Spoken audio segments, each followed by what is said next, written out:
Alright guys, welcome back to the channel. Today we're doing something a little different. We're working on the car, but we're going to be working on a piece of the car. I had that backfire the last time you guys heard. I mentioned about it. Ended up finding we had a stripped out bolt. I'm going to show you this right now. This is down on the throttle body. What it is, we have a bolt that goes in right there. And that's what holds the intake to the throttle body. A different design on that, but come to find out, that bolt right there, that bolt hole is completely stripped out. So, got good threads down about here, so I thought easiest thing was go get a bolt. Thought we'd have no problem finding a bolt long enough to go in there, metric 7. The bolt I had was a metric 7, 1.0 thread by 55, and I was trying to find something in a 65 or 75 because I probably had plenty of room. I think the bolt stops about there. And had all that extra room, and thought, you know what, we'll just go ahead and get a longer bolt, no big deal. Well, come to find out, that kind of is a big deal. Looked and looked and looked, we couldn't find a bolt long enough. Nothing we could find anywhere close. Fastenal didn't have anything. We got a big local nut and bolt store. They couldn't get anything, so thought, well, what can we do? What we're going to have to do is use a thread repair kit. And this kit's kind of simple, kind of difficult, but it's altogether it's pretty easy. You have your instructions there. Basically, we're going to drill it out, then we're going to tap it, and then those threads will match this. This is a thread insert. You can see it. So right down there, that's the piece the little handle grabs a hold of. That slips in there.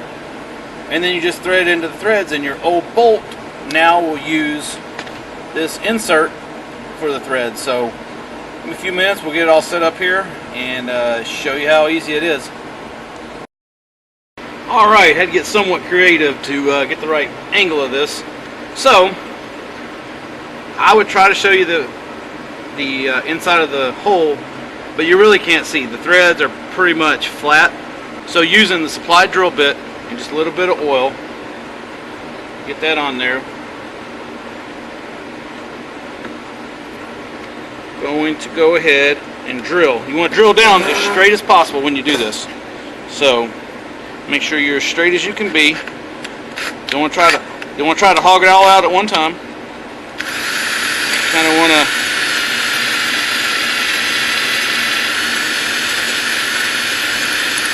At that point, I know I'm pretty much deep as I need to be. So, now that we've done that, I'm going to go ahead and see if we can get this thing started. Put that tap down there, get it started just a little bit. Once again, you need to make sure this thing's as square as can be. It's not really all that square, and always want to put a little lube on it.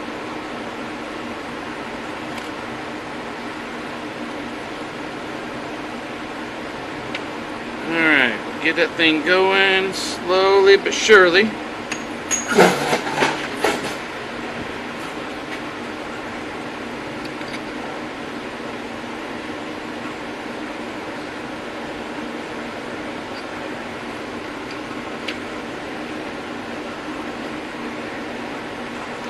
And once you have the bigger part of the tap down inside the hole, you know that you're exactly where you need to be. And you know it's going to thread in no problem.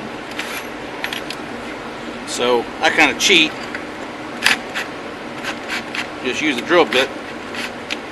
Use it like a drill bit.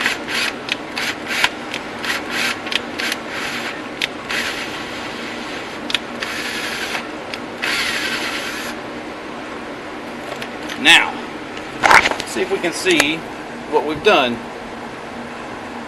You see we got new threads in there. So, now that we're done with that, let's go ahead and, well, I think I got more than one of those suckers. Jeez. Using the supplied tool and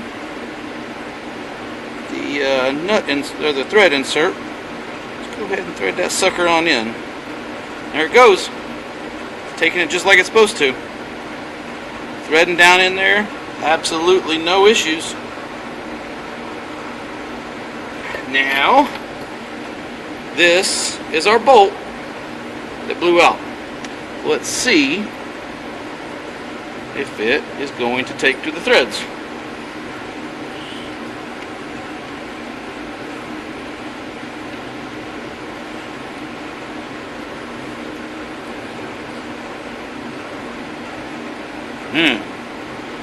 Houston, we might have a problem. So, what is going on here?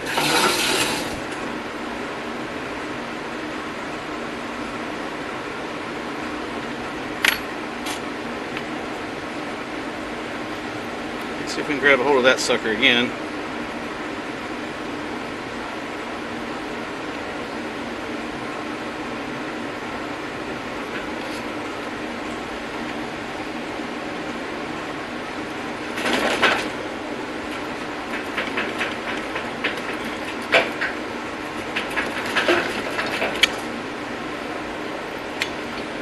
The thing I don't like about that is it shouldn't be that far down, because I'm not for sure that it will bite what we're needing it to bite that far down. I think the intake horn's a little bigger than that.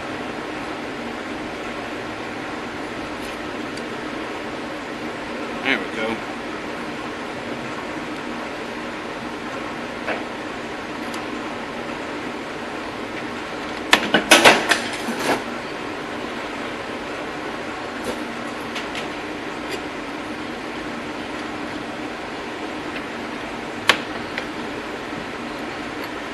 Now it looks like it's grabbing. Tell you what, I'm going to grab the intake horn real quick and we'll see if that's going to work.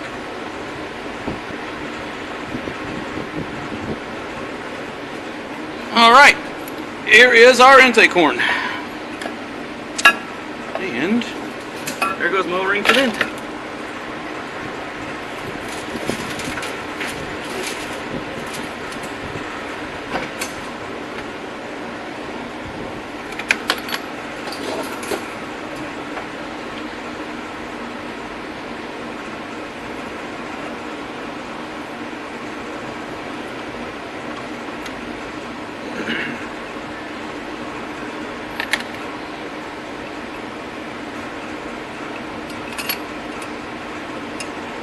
I think that's going to work. I think we have to have the threads up a little higher.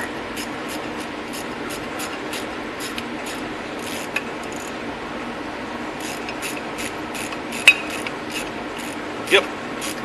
No, maybe not. Let's see. Yep, that's going to work. Hot dog. Tight. And I could probably tighten a little bit more, but I don't want to break it, so I'm going to go ahead and call that success. A lot easier than I thought it was going to be. I've never done that before.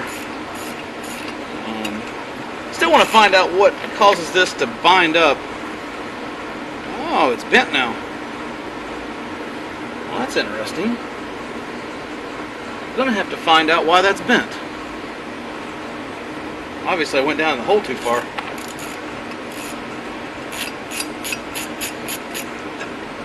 Alright, let's go put this car back on the car and see if it solves one of our vacuum leaks. I know we have multiple leaks. Get all that metal out of there. I know we have multiple leaks in the car, vacuum wise. So this is just the first step of that process, but we had a humongous vacuum leak here. Looks like I need to clean that up quite a bit too. So give me a few minutes, I'm going to air this thing out and get it cleaned up and get on the car. Back over at the car, we're going to put it together, and we're probably going to time lapse this because nobody wants to see how boring this is.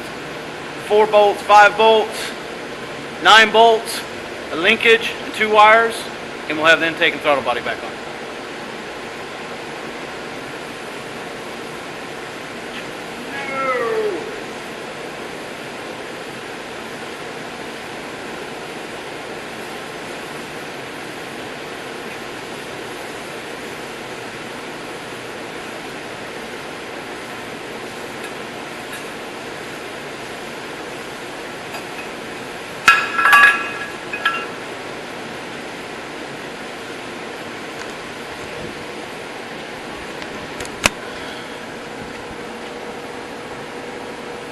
Alright, so after all that fighting and cussing and fast forwarding, you gotta take it all back apart. This has to go under all of this. It connects to the bottom. So, back apart it comes. We get to do this all over again. I won't bore you guys this time. I'll catch you back when I'm getting the ram horns back on. Welcome back 30 grueling minutes later. Got the throttle linkage hooked up. We have the 5 bolts put back in for the horn. This was the bolt that we repaired the threads on. And I've got it pretty snug. I don't know if I can do it anymore or not. Let's see. I mean, that's all I got right there, and it's holding good. So I believe that's going to fix our vacuum leak there anyway. All we have left to do is hook the battery back up and start it and find our next leak. You can see why I've been on and off this project for many years. It fights you every single chance it gets.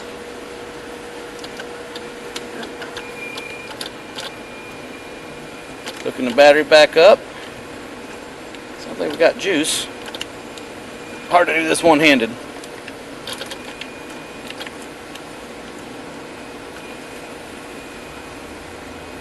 I really wouldn't suggest doing this in a terribly built, unreliable car made with wood. Maybe with all this cheap wood, terrible carpet. But we got everything hooked back up. Go ahead and get that tightened down. Good and tight. Let's go over to the other side, see if we can't decapitate ourselves on these stupid gull wing doors.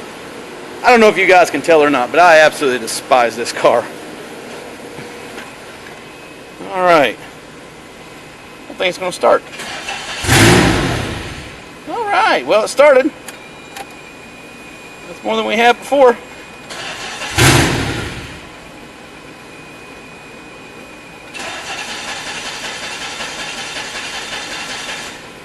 Fighting the same issue though. I smell gas. I smell a lot of gas. There's a lot of fumes in this thing.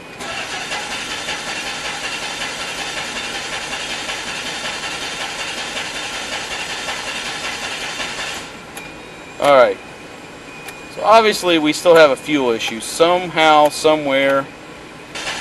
Don't know where, don't know what, don't know why. It's just not wanting to hit.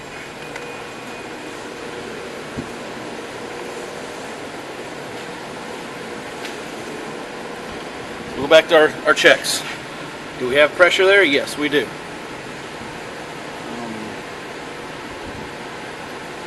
No, I can switch those 2 valves around like I've been doing to get it to start. That's just not the right way. That's not the right way to have to do this, and I don't know what's wrong. But we know we have fuel. We know we got spark because it'll run for a second. But how long do we have fuel? How long do we have spark? What's cutting out? Why is it cutting out? I don't know yet. Just don't know. I got a couple ideas, but I'm not a very good mechanic on these motors yet. And to be honest with you, I don't really want to be. Just want to get this car running and out of my life, so I'm going to spend a few minutes here by myself, see if I can figure out what we have going on, and if I do, I'll get right back with you guys.